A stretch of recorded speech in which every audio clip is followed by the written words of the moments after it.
Es tiempo de pensar,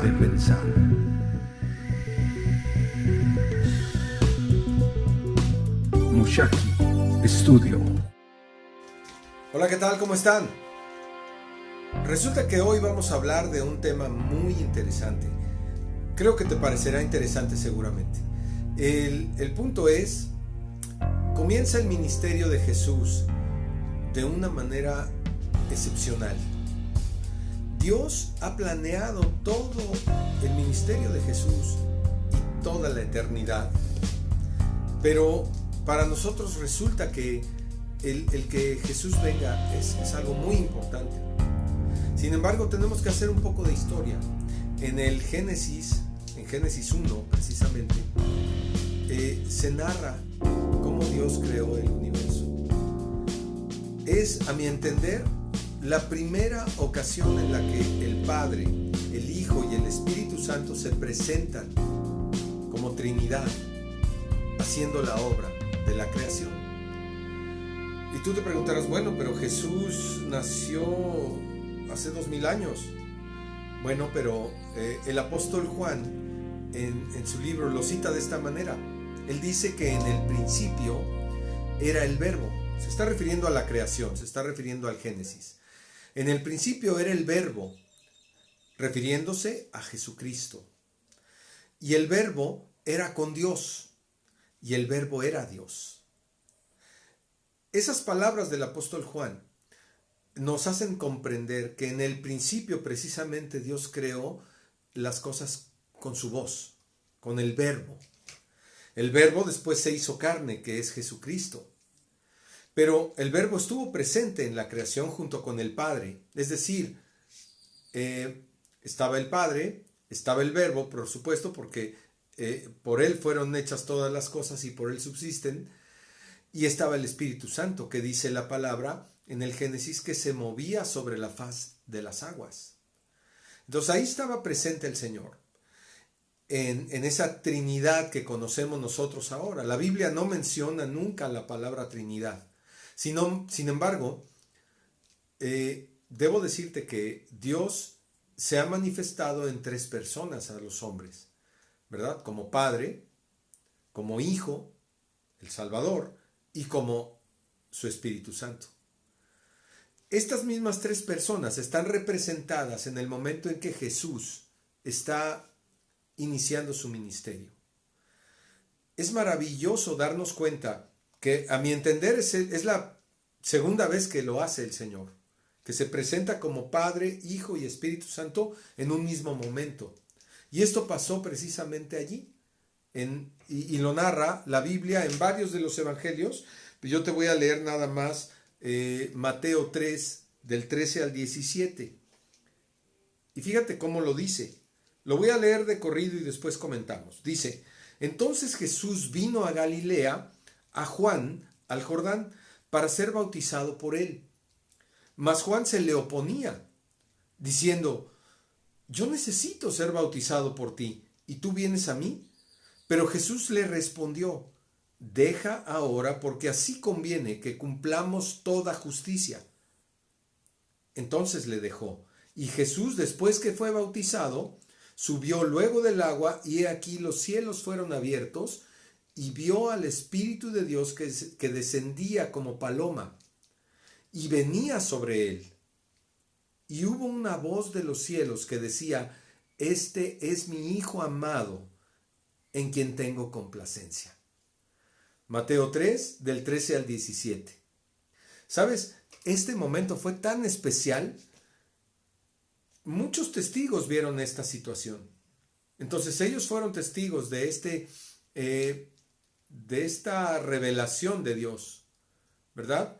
Se había hablado desde el nacimiento de Jesús que él nació de una manera muy especial, lo mismo que Juan era un precursor, era alguien que venía antes del Mesías para anunciar su llegada, ¿verdad? Y él venía predicando que la gente se arrepintiera porque el tiempo de Dios, el reino de Dios se había acercado. Y es lo mismo que pasa el día de hoy. Hoy Dios nos está llamando a todos al arrepentimiento, ¿verdad? Porque el reino de Dios se ha acercado.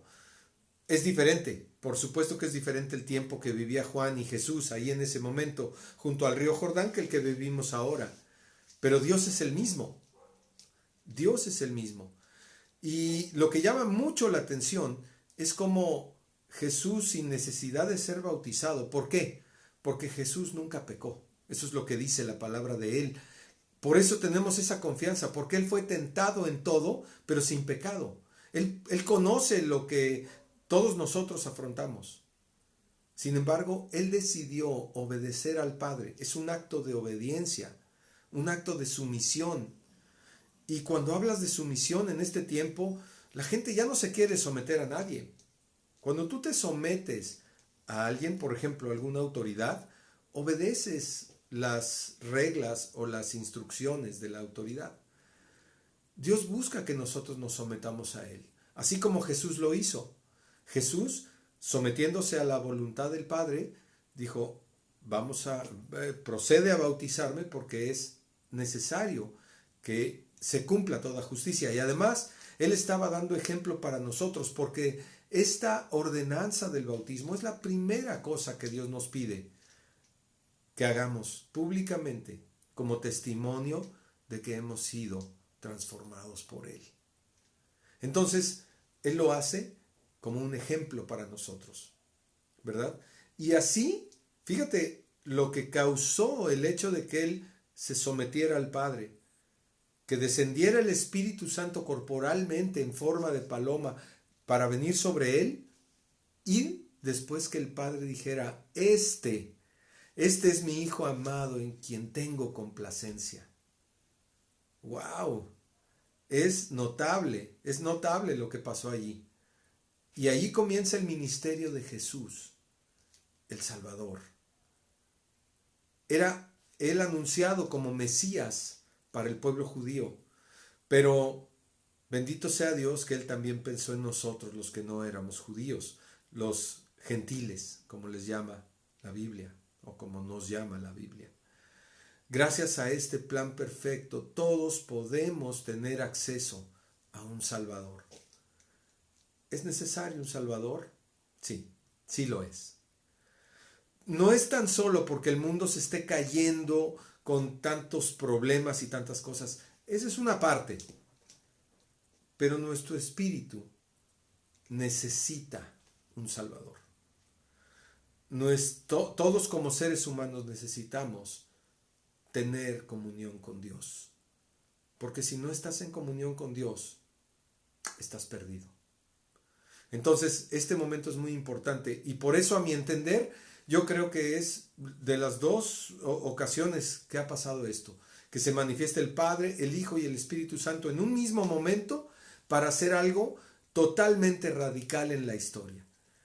Y es el nacimiento de Jesús, pero ahora la presentación de Jesús como el Salvador.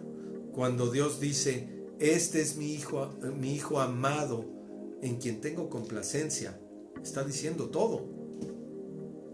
En otro de los evangelios dice, a Él oíd, óiganlo a Él, obedézcanlo a Él. Es una maravilla. Todo lo que te pueda decir acerca de este momento, a mí me parece sumamente importante y por eso lo comparto.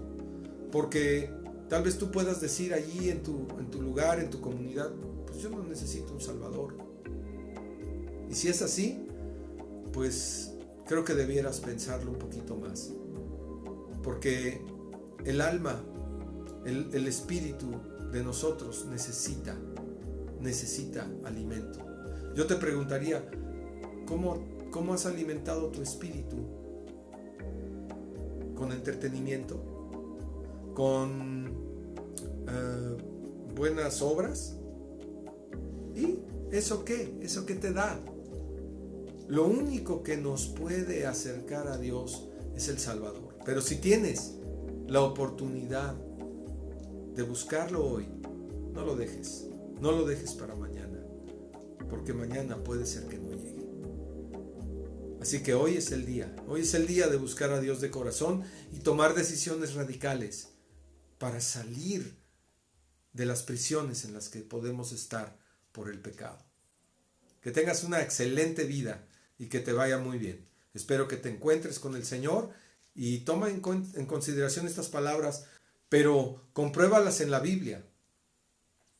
Génesis 1, Mateo 3 del 13 al 17 y Lucas 3, el capítulo de Lucas 3. No lo mencioné aquí, pero ahora te lo menciono. Bien amigos, eso fue todo por hoy desde Cancún, Mushaki. Hasta pronto.